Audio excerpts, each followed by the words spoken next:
Olá, meus amores, espero que todos estejam bem. Sejam bem-vindos mais uma vez à videoaula de ciências. Bom, nós vamos continuar trabalhando o sistema cardiovascular. Esse é o último sistema que nós vamos tratar esse bimestre e também é a última unidade da nossa apostila, do nosso livro. Então, eu preciso que, para quem estiver com o livro, pegue o livro e abra na página 266.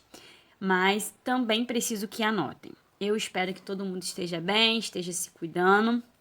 E vamos começar com a nossa videoaula. Então, agora a gente vai continuar falando sobre o sistema cardiovascular, falando sobre o ciclo cardíaco. O que é esse ciclo cardíaco? Basicamente, ele é um movimento feito pelo coração, um movimento de contração e relaxamento. Por que o coração faz esse movimento? Para bombear o sangue. Nós já vimos que a função do coração é bombear o sangue. E aqui você tem o coração, não aquele coração fictício, mas o coração de verdade. E o que ele está fazendo? Ele está bombeando o sangue. Aqui você consegue até ver as divisões do coração e aqui as válvulas que prendem essa divisão. E ele está aqui realizando o movimento de contração e relaxamento. Bom, esse movimento ele recebe o nome. O movimento de relaxamento é o movimento de diástole. E o movimento de contração é o movimento de sístole, ele é chamado de sístole. Então, sístole, contração, diástole, relaxamento, certo? O que nós já ouviu alguém dizer que, seu coração tá batendo, eu ouvi o batimento do seu coração. O que é isso? Bom, é basicamente o movimento de sístole e diástole. Então, o coração ele não está martelando nada, ele está simplesmente realizando a contração e o relaxamento do músculo cardíaco, ou seja, do músculo do coração. E o que é a pulsação? Já botou a mão no pulso ou no pescoço e sentiu alguma coisa? Bom, você está sentindo a sua frequência cardíaca, ou seja, a quantidade de batimentos cardíacos, o quanto o seu coração está fazendo o movimento de sístole e diástole. Então, nós temos uma diferença nesses movimentos. Se o seu coração estiver batendo muito rápido, você está tendo um taquicardíaco, ou seja, um alto movimento de sístole e diástole. Quando você tem uma braquicardia, ou seja, é a diminuição dos seus movimentos cardíacos. Então, braquicardia, diminuição dos movimentos do seu coração. Taquicardia, então eu vi um crush, alguém muito bonito. Meu coração acelerou, ou seja, eu tive um aumento dessa movimentação de sístole e diástole. Vamos lá, ciclo cardíaco, continuando a falar sobre isso. Então, a gente já sabe que a função do coração é bombear o sangue e ele faz isso pelo movimento de contração e relaxamento, que é de sístole e diástole. E tá vendo aqui, ó, nessa imagem? Então, você tem essas setinhas mostrando a entrada do sangue, tá vendo? E aí, ele entra com o movimento de relaxamento e ele sai com o movimento de contração. Então, ó, ele entra por aqui, sai por aqui, ele vai lá no pulmão, passa e depois ele retorna ao coração. E depois ele sai para ir para o corpo. Então, a gente já sabe que a partir do coração você tem a grande circulação e a pequena circulação. A grande circulação é aquela que o sangue ele passa pelo coração e vai para o pulmão e volta para o coração. E você tem a pequena que faz isso, que vai para o pulmão, e a grande circulação, que é onde o sangue circula pelo corpo, certo? Vamos lá. Pressão arterial. Então, já ouviu alguém falar que tem a pressão alta? Vamos entender o que é isso. A pressão arterial é a pressão exercida pelo sangue bombeado do coração para as artérias. Então, aqui você tem o coração bombeando sangue para as artérias. Esse sangue vai circular o corpo, lembra? Sangue arterial, ele tem muita pressão porque é um sangue rico em oxigênio que ainda vai circular pelo corpo e levar oxigênio pelo corpo inteiro. Então, essa pressão, ela envolve a pressão sistólica e diastólica, ou seja, o movimento do coração, certo? E você tem a hipertensão a partir daí. O que é a hipertensão? É um aumento da pressão arterial. Qual qual o problema desse aumento da pressão arterial? Ela é perigosa porque pode propiciar doenças cardiovasculares, ou seja, quando você tem um aumento nessa pressão do sangue nas artérias, elas podem dilatar e aí você vai gerar um problema no seu coração, certo? Por isso que as pessoas hipertensas, elas estão no grupo de risco dessa doença que agora nós temos, dessa pandemia.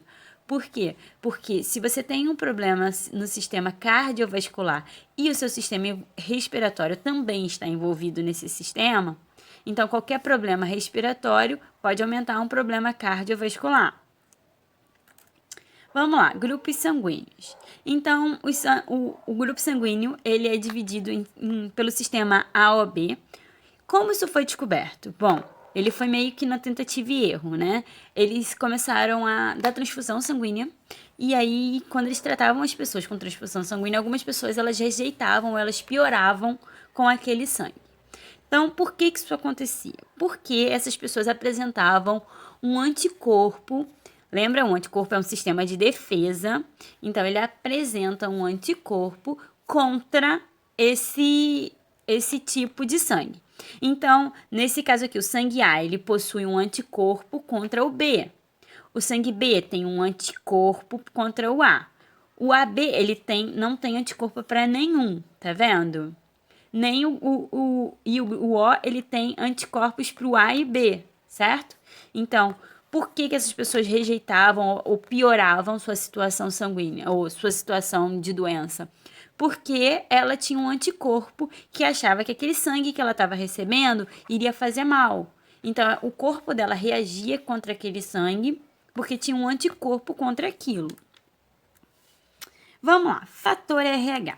Bom, na membrana plasmática de algumas hemácias, há a presença de um antígeno. Então, quando você tem a presença desse antígeno, o seu fator RH é positivo. Quando você tem a ausência desse antígeno, seu fator RH é negativo. Por isso que nós temos sangue A positivo, AB positivo, AB negativo, O negativo, O positivo. E por que a gente precisa saber disso? Bom, para saber se pode doar ou receber sangue. Então, se você sofrer um acidente, tiver algum problema e precisar doar ou receber sangue, você vai precisar saber do seu tipo sanguíneo. Por quê?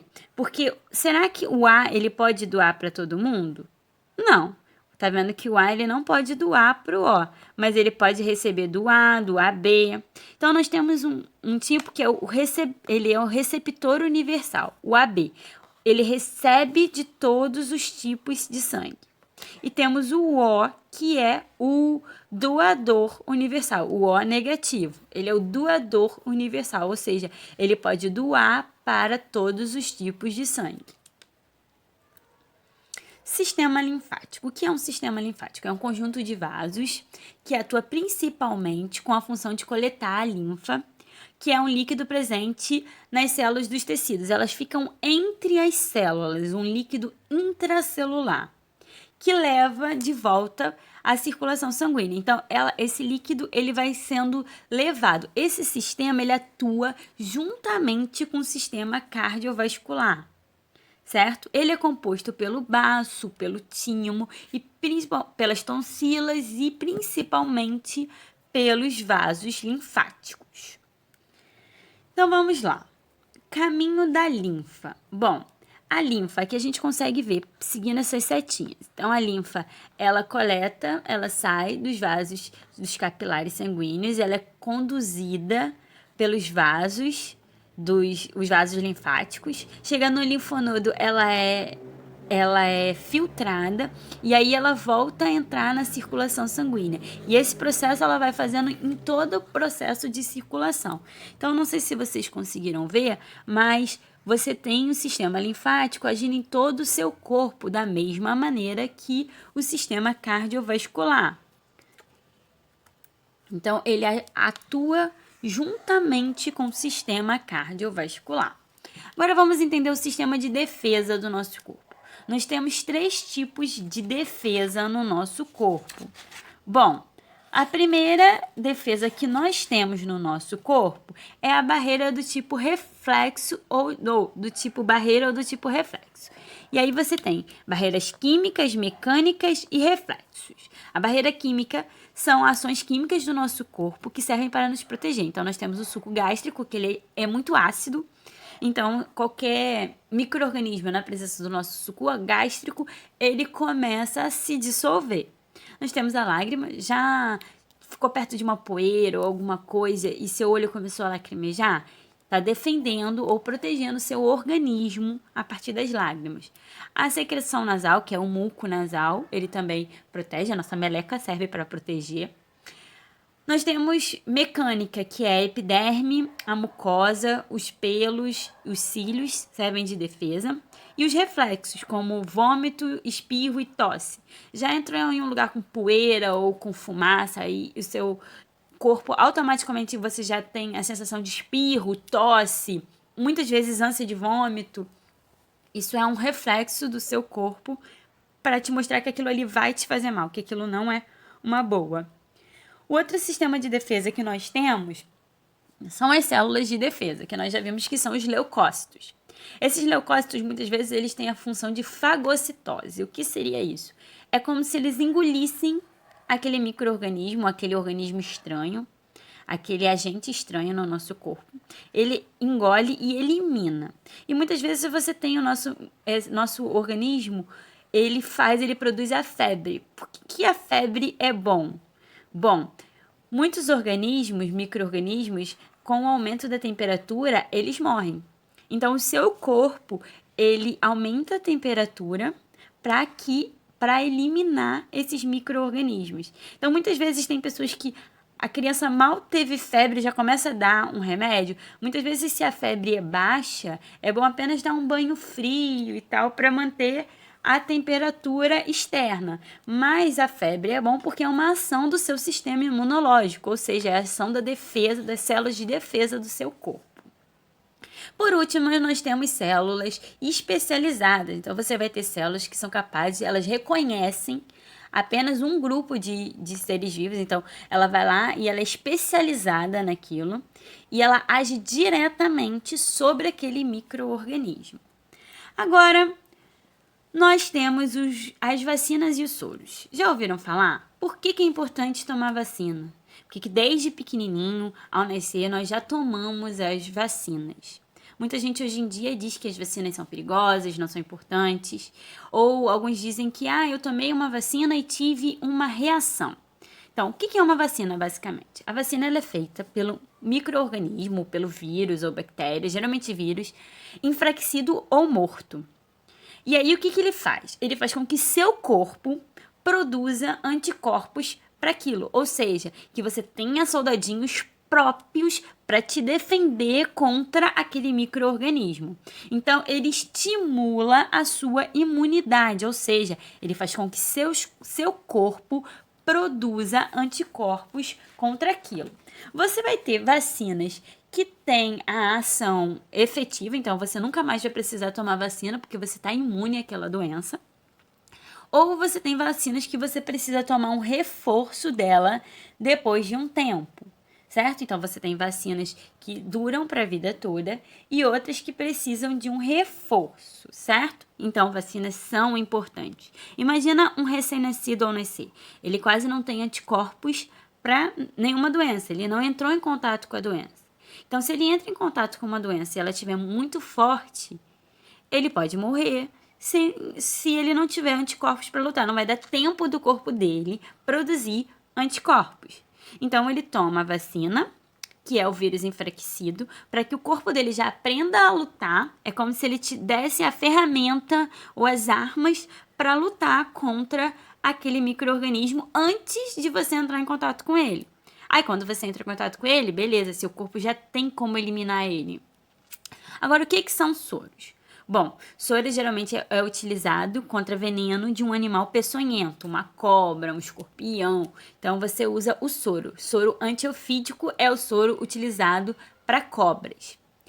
Por que o soro é diferente da vacina? O soro ele tem a resposta mais rápida. A vacina, o seu corpo vai produzir um anticorpo. Já no soro, você é injetado na pessoa o anticorpo já produzido. Geralmente esse anticorpo é produzido no corpo de um outro animal e aí ele passa para você, certo? Eles introduzem um anticorpo já produzido. Então, seu corpo já vai entrar na luta tendo as armas necessárias. Ele não vai esperar seu corpo produzir as armas necessárias. Ele já vai ter as armas necessárias aqui. Bom, a aula de hoje é só isso. Eu espero que vocês tenham entendido. Bom, na semana que vem nós não temos aula, então o dever de aula de hoje vai ser revisão e vocês vão ter que fazer e eu vou corrigir hoje ainda, então eu quero que vocês me enviem no privado. Como vocês não vão ter aula e a gente vai ficar basicamente 2 semanas sem se ver e na outra semana vai ser avaliação, então nós vamos ficar muito tempo sem aula. Eu deixei bastante atividades para casa. Então, são todas essas páginas aqui. Por favor, faça. Se você tiver sem livro, eu vou deixar foto da atividade no grupo, tá ok? Tenham um bom final de semana. Muito obrigado pela atenção. Um beijão.